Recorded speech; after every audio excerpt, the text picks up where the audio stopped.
നമസ്കാരം.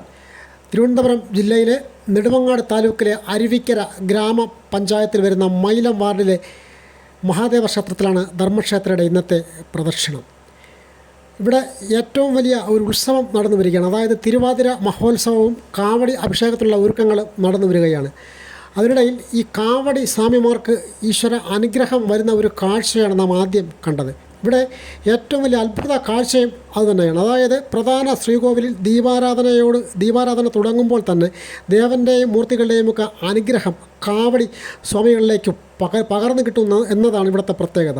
അങ്ങനെ സ്വയം മറന്ന് പരിസരബോധത്തെയും ശരീരബോധത്തെയും ഒക്കെ അതിവർത്തിച്ച് ഭക്തിയുടെ മറ്റൊരു തലത്തിലേക്ക് ഉയർന്നു പൊങ്ങി അനിർവചനീയമായ ആനന്ദ അനുഭൂതി അനുഭവിച്ച് വിളയാടുന്ന സ്വാമിമാർ ദേവ ചൈതന്യത്താൽ വിളയാടുന്ന അപൂർവ കാഴ്ചയാണ് ഈ തിരുനടയിൽ കാണാൻ കഴിയുന്നത്. വ്രതം തുടങ്ങി മാലയിട്ട് നടയിൽ എത്തുന്ന ഏതൊരു സ്വാമിമാർക്കും എപ്പോൾ വേണമെങ്കിലും ഇതേ അനുഭവം പകർന്നു കിട്ടാവുന്നതാണെന്ന് അനുഭവസ്ഥർ പറയുന്നു. ക്ഷേത്രത്തിലെ സ്വയംഭൂവായ ശിലയാണ് ഇവിടുത്തെ പ്രധാന മൂർത്തി. അതുകൊണ്ട് തന്നെ ക്ഷേത്ര ചൈതന്യം കൂടുതലാണ് എന്നും അനുഭവസ്ഥർ പറയുന്നു. ശ്രീ കരുണാകര സ്വാമികളെന്ന ഗുരുവിൻ്റെ കുടുംബക്ഷേത്രം ഒരു നാടിൻ്റെ ക്ഷേത്രമായി മാറിയ മഹാത്മ്യം കൂടി ഇതോടൊപ്പം അറിയേണ്ടതുണ്ട്. ഈ ദേശത്തെ പ്രമുഖ തറവാടായിരുന്ന നെടുകപ്പച്ചാൽ വീട്ടിൽ ഗോപാലപിള്ളയുടെയും ജാനകിയമ്മയുടെയും മകനായി പിറന്ന കരുണാകരൻ, ഈ ബാലൻ ചെറുപ്പത്തിലെ തന്നെ കടുത്ത ശിവഭക്തനായിരുന്നു. കുട്ടിക്കാലത്ത് അമ്മ സമ്മാനമായി നൽകിയ മഹാദേവൻ്റെ ഫോട്ടോ വെച്ച് പൂജിച്ചു പോന്നു. കുട്ടിക്കാലത്ത് തന്നെ കാരയ്ക്കാമണ്ഡപത്തെ മഹാസിദ്ധനായിരുന്ന ഗണപതി സ്വാമികളിൽ നിന്നും പൂജാവിധികൾ പഠിച്ചു. അതോടൊപ്പം അമ്മാവനിൽ നിന്നും വിഷവൈദ്യം സ്വായത്തമാക്കി. അതോടൊപ്പം തന്നെ മർമ്മ ചികിത്സ, സിദ്ധവൈദ്യം, മാന്ത്രികം ഇവയുമൊക്കെ അഭ്യസിച്ചു. അങ്ങനെ പൂജകളും ചെയ്തു പോന്നു. അങ്ങനെ കരുണാകരൻ സ്വാമികൾ എന്നറിയപ്പെടാൻ തുടങ്ങി. വിഷചികിത്സയിൽ പ്രത്യേകിച്ചും ഉഗ്രവിഷമുള്ള സർപ്പങ്ങളുടെ ദംശനമേറ്റ് കൊണ്ടുവരുന്നവരെ മരുന്നും മന്ത്രവും കൊണ്ട് വിഷമുറയ്ക്ക് സുഖപ്പെടുത്തുന്നതിൽ വിഖ്യാതനായി. അങ്ങനെ വിഷഹാരി സ്വാമി എന്നും അറിയപ്പെടാൻ തുടങ്ങി. ഇതിനിടയിൽ തീർത്ഥാടനത്തിനിടയിൽ പമ്പാ നദിയിൽ മുങ്ങി നിവർന്നപ്പോൾ കയ്യിൽ തടഞ്ഞത് ലക്ഷണമൊത്ത ഒരു ശിലാവിഗ്രഹം. ശിലയിൽ തെളിഞ്ഞ മഹാദേവൻ്റെ മുഖം മനസ്സിൽ ആവാഹിച്ച് വീട്ടിൻ്റെ തറവാടിൻ്റെ മുറ്റത്ത് കൊണ്ടുവന്ന് ആ ശില സ്ഥാപിച്ച് പൂജിക്കാൻ തുടങ്ങി.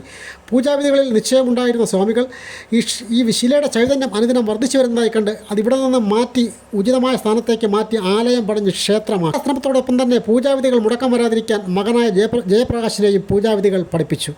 തൻ്റെ കർമ്മം അവസാനിച്ച സ്വാമികൾ ഭഗവത്പാദങ്ങളിൽ ചേർന്നു. ക്ഷേത്രത്തിന് തൊട്ടടുത്ത് തന്നെ സമാധിയും ഇരുത്തി. ആ സമാധി സ്ഥാനമാണ് ഈ കാണുന്നത്. ശ്രീ കരുണാകരൻ സ്വാമികൾക്ക് ക്ഷേത്രത്തിൻ്റെ ഗുരുസ്ഥാനമാണ് കൽപ്പിച്ചിട്ടുള്ളത്. ആചാര്യന്മാരും ജ്യോതിഷികളും അങ്ങനെയാണ് വിധിച്ചിട്ടുള്ളത്. അതുകൊണ്ട് തന്നെ ഈ ക്ഷേത്രത്തിലെത്തുന്നവർ തീർച്ചയായിട്ടും ഈ സമാധി സ്ഥാനത്ത് പോയി ഗുരുവിനെ കണ്ട് തൊഴുത് അനുഗ്രഹം വാങ്ങി വേണം ക്ഷേത്രത്തിൽ പ്രവേശിക്കാൻ. അഥവാ ക്ഷേത്രത്തിലാണ് ആദ്യം നിങ്ങൾ പോകുന്നതെങ്കിൽ ക്ഷേത്രത്തിൽ തൊഴുത് പുറത്തിറങ്ങിയതിന് ശേഷം വീണ്ടും ഗുരുവിൻ്റെ മുമ്പിൽ പോയി സാഷ്ടാംഗം നമസ്കരിച്ച് അനുഗ്രഹം വാങ്ങി വേണം പോരാൻ.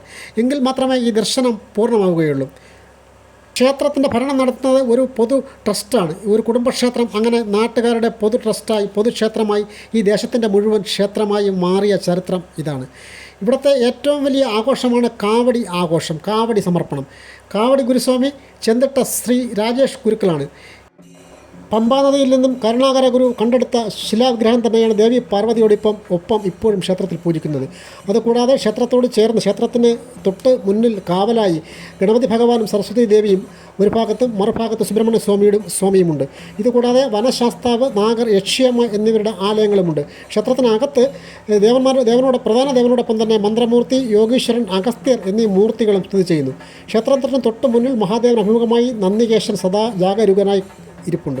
ക്ഷേത്രതന്ത്രി വൈദ്യരമന ഈശ്വരൻ നമ്പൂതിരിയാണ് ക്ഷേത്രതന്ത്രി.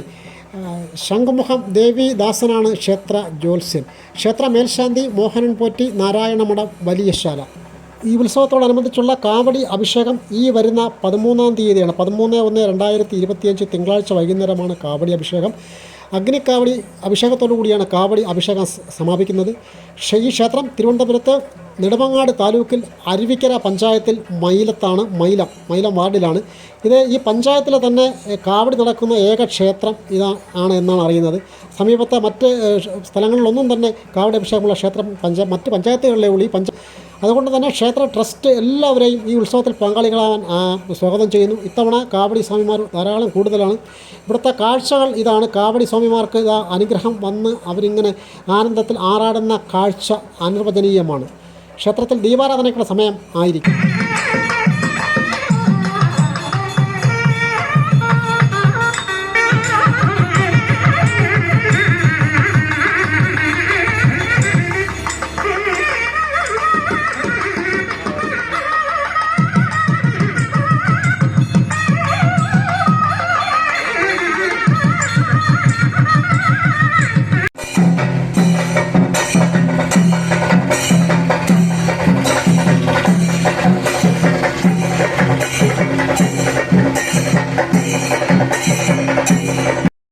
നമ്മുടെ തിരുവനന്തപുരം സിറ്റിയോട് ചേർന്ന് വരുന്ന മലയോര ഗ്രാമമാണ് അരുവിക്കര. ഈ മലയോര ഹൈവേ ഒക്കെ ഈ ഭാഗത്തു കൂടിയാണ് കടന്നു പോകുന്നത്. വളരെ സുന്ദരമായ പ്രദേശമാണ്.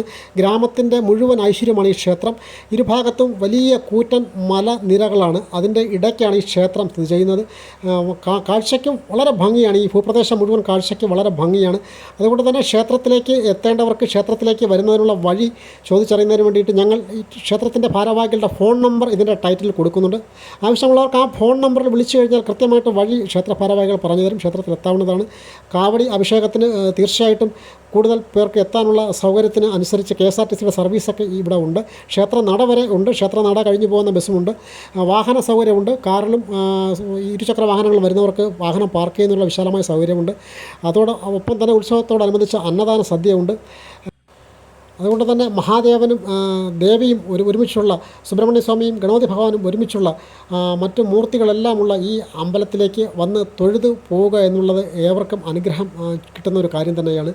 ഈ ക്ഷേത്ര മഹാത്മ്യം, ക്ഷേത്രവിശേഷം കൂടുതൽ പേരിലേക്ക് എത്തുന്നതിനായി, ഒരു കുടുംബക്ഷേത്രം, ഒരു നാടിൻ്റെ മുഴുവൻ ക്ഷേത്രമായ ഈ കാര്യം കൂടുതൽ പേരിലേക്ക് എത്തുന്നതിന് വേണ്ടി ഞങ്ങളുടെ ഈ വാർത്ത പരമാവധി ഷെയർ ചെയ്യുക. ഞങ്ങളുടെ യൂട്യൂബ് ചാനൽ സബ്സ്ക്രൈബ് ചെയ്യുക. ഞങ്ങളുടെ പേജ് ഫോളോ ചെയ്യുക. M Harindran, fighter TV.